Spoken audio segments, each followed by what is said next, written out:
Assalamualaikum, kita bertemu dengan saya lagi, Regas. Kita akan bersensi sebuah buku minggu ini ya, untuk ini buku yang berjudul The Psychology of Money, karangan Morgan Housel. Resensi buku The Psychology of Money by Morgan Housel. Kalau bicara uang atau duit, memang tak ada habisnya dan tentu saja akan selalu menarik untuk dibahas. Sudah bukan hal asing lagi kalau sudah banyak orang yang menginginkan banyak duit. Hal ini dikarenakan hampir setiap aktivitas sehari-hari yang dilakukan oleh semua orang selalu berhubungan dengan duit. Dengan kata lain, duit merupakan suatu kebutuhan hidup yang perlu dimiliki supaya bisa melakukan transaksi dengan orang lain. Dengan adanya transaksi jual beli, maka kebutuhan hidup seseorang bisa terpenuhi, seperti kebutuhan sandang, kebutuhan papan, dan kebutuhan pangan. Jadi, tetap bekerja keraslah supaya duitnya terus bertambah, sehingga kebutuhan sandang, papan, dan pangan dapat terpenuhi secara cukup dan maksimal. Duit bukan hanya sebagai kebutuhan untuk memenuhi transaksi jual saja, tetapi bisa dijadikan sebagai alat mengontrol emosi. Seseorang yang memiliki duit yang cukup banyak akan mudah untuk membeli hal-hal di luar kebutuhan seperti hobi, mengoleksi sepatu, membeli perangkat elektronik, membeli PlayStation, dan sebagainya. Keinginan yang mudah untuk dimiliki itu akan membuat diri sendiri bahagia. Namun, jika seseorang memiliki duit yang berkecukupan, orang tersebut akan berusaha untuk memenuhi kebutuhan hidupnya terlebih dahulu, baru memikirkan apakah barang yang menjadi keinginannya bisa dibeli atau tidak. Meskipun begitu, selama diri sendiri masih bersyukur, maka kehidupan yang dijalani akan tetap bahagia. Secara sederhana, duit yang dimiliki oleh seseorang bisa menentukan apakah orang tersebut dapat memiliki barang-barang yang diinginkan atau tidak. Duit yang dimiliki oleh seseorang diperoleh melalui kerja keras yang sudah dilakukan selama ini. Kerja keras yang dimaksud dalam hal ini bisa dibilang sebagai seorang yang berwira swasta, karyawan kantoran, pegawai negeri sipil, hingga menjadi seorang bos di sebuah perusahaan. Setiap profesi itulah yang akan membedakan penghasilan yang dimiliki oleh sesama manusia.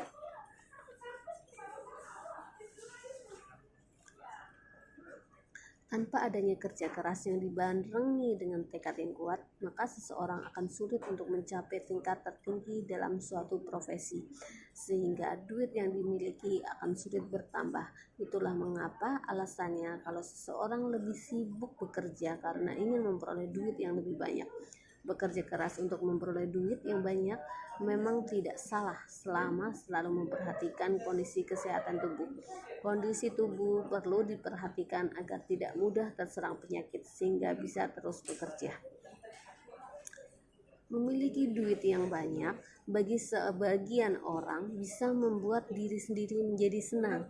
Namun ternyata memiliki duit yang banyak tak selamanya menyenangkan, sehingga sebagian orang merasa takut dan bingung.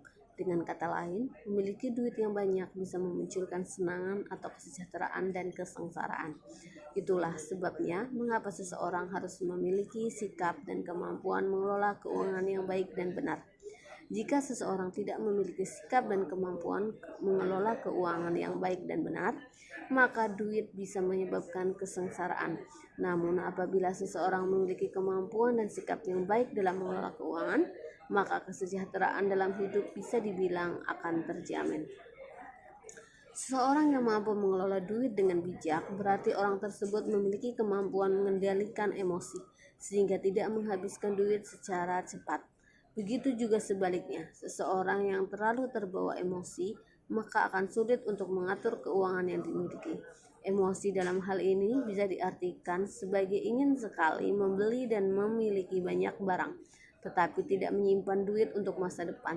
Jadi bijaklah dalam mengelola duit agar duit yang dimiliki bisa membuat diri sendiri sejahtera.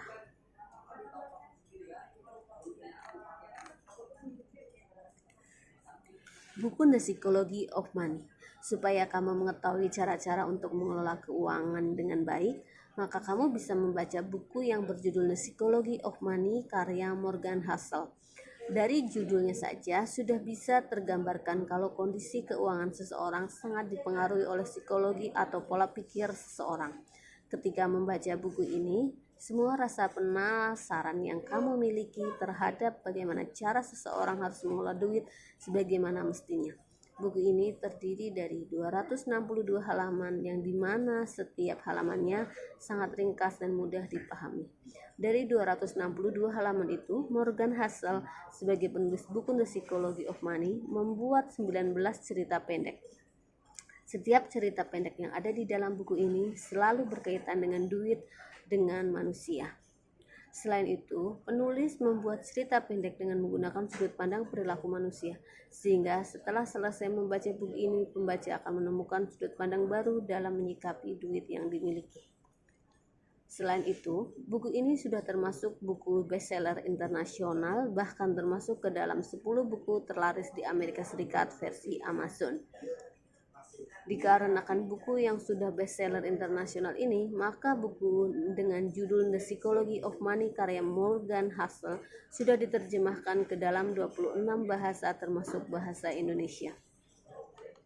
Melalui buku ini, Morgan Housel ingin sekali menyampaikan bahwa pada dasarnya perilaku seseorang terhadap duit yang dimiliki sangat mempengaruhi kondisi keuangan daripada pengetahuan tentang keuangan yang dimiliki oleh seseorang. Dengan kata lain, seseorang yang memiliki latar belakang pendidikan finansial tak menjamin mampu mengelola kondisi keuangan selama perilaku gaya hidupnya yang boros. Lebih uniknya lagi, 19 cerita pendek yang ada di dalam buku ini merupakan kisah nyata dari dua orang yang memiliki latar belakang yang berbeda. Kedua orang itu bernama Ronald James Reed dan Richard Ferston. Ronald James Reed merupakan seseorang yang berprofesi sebagai petugas kebersihan pom bensin Amerika Serikat. Sementara itu, Richard Ferston adalah seseorang yang memiliki latar belakang pendidikan ekonomi. Ia merupakan lulusan Universitas Harvard dan berprofesi sebagai eksekutif di perusahaan manajemen investasi Merrill Lynch. Ronald yang tidak memiliki latar belakang ekonomi dan penghasilan tidak sebanyak Richard ternyata lebih mampu mengelola keuangan yang dimiliki. Mengapa begitu? Hal ini dikarenakan Ronald memiliki perilaku dan gaya hidup yang sederhana, serta ia selalu rajin untuk menyisihkan uang yang dimilikinya untuk masa depan, atau bisa dibilang Ronald rajin menabung. Bahkan hingga akhir hayatnya, Ronald James Reed mampu memiliki uang 8 juta US dollar yang jika dirupiahkan menjadi 114,6 miliar rupiah. Semua uang itu bisa terkumpul dengan banyak karena Ronald sangat rajin menabung. Tidak sampai di situ saja, ia memberikan sebagian uang tabungannya untuk disumbangkan ke perpustakaan dan rumah sakit. Perilaku seperti itulah yang akan membuat seseorang mampu mengelola kondisi keuangan dengan bijak.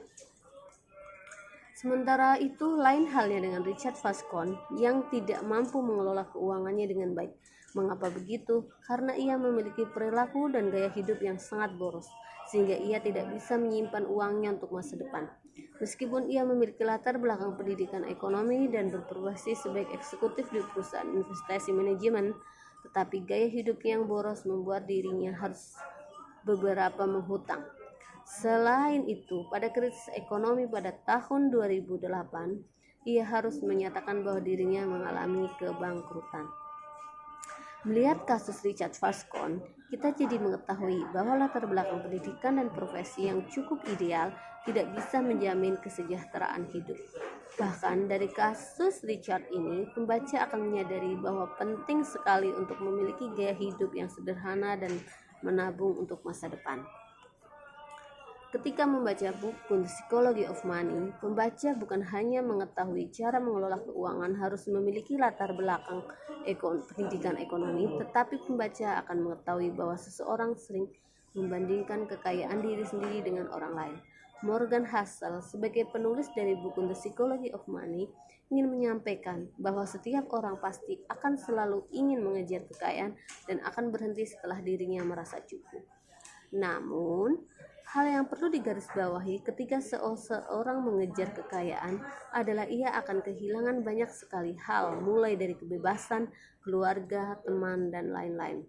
Oleh sebab itu, supaya seseorang tidak begitu banyak kehilangan ketika mengejar kekayaan, maka ia harus mengetahui kapan harus berhenti dan kapan harus mengejar kekayaan.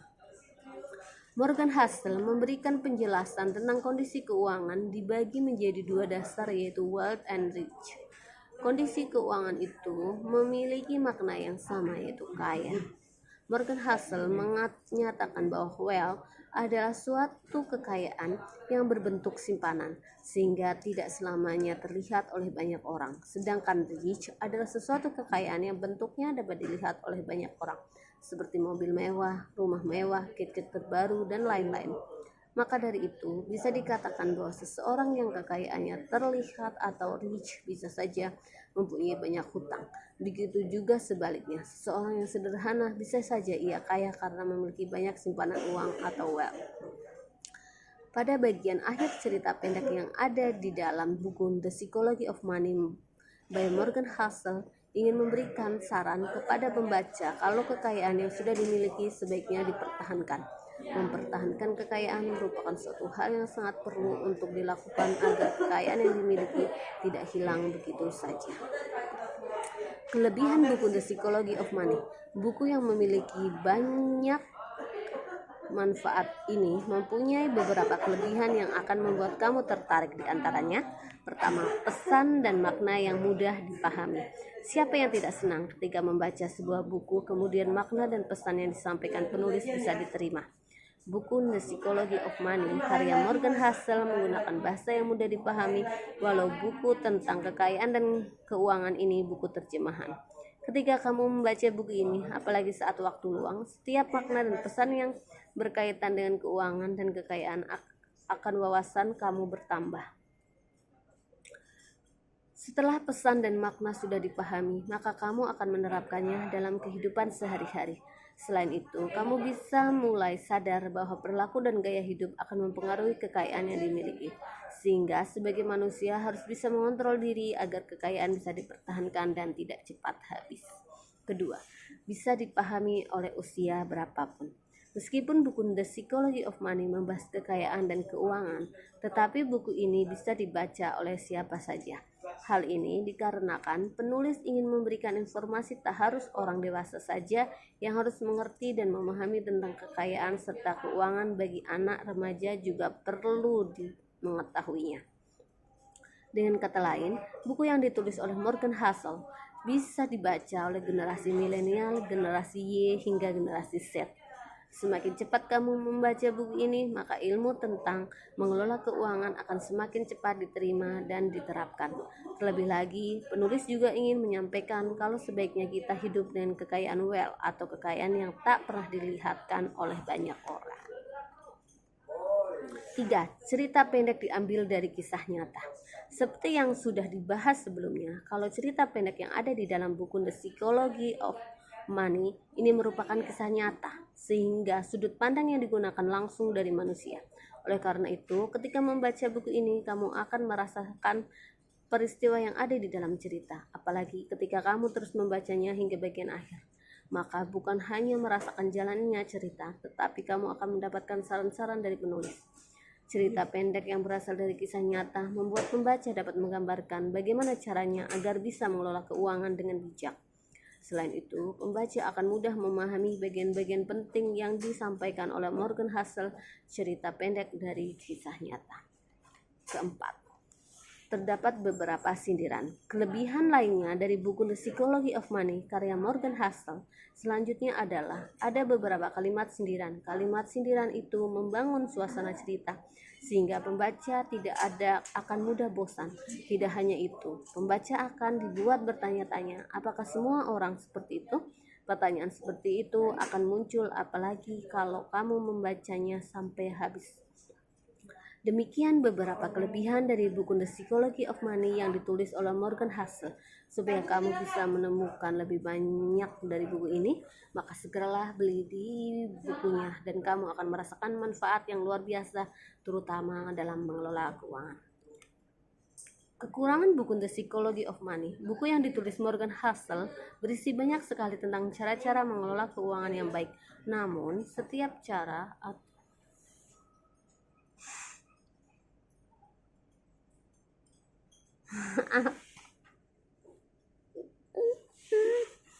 saat ini. Namun,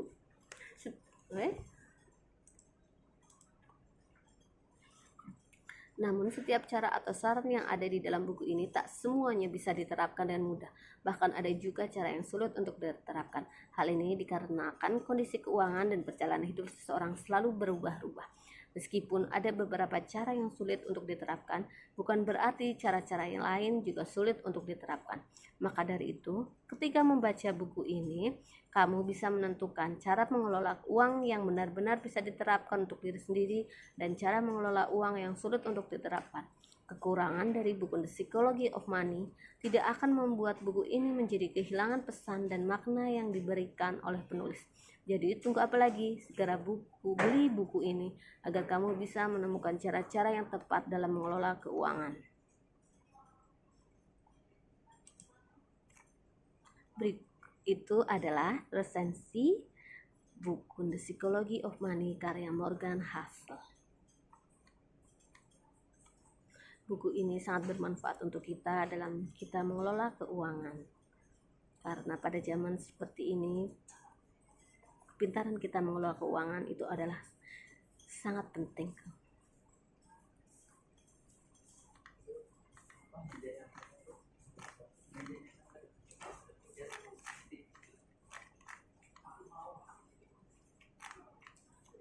Dadah.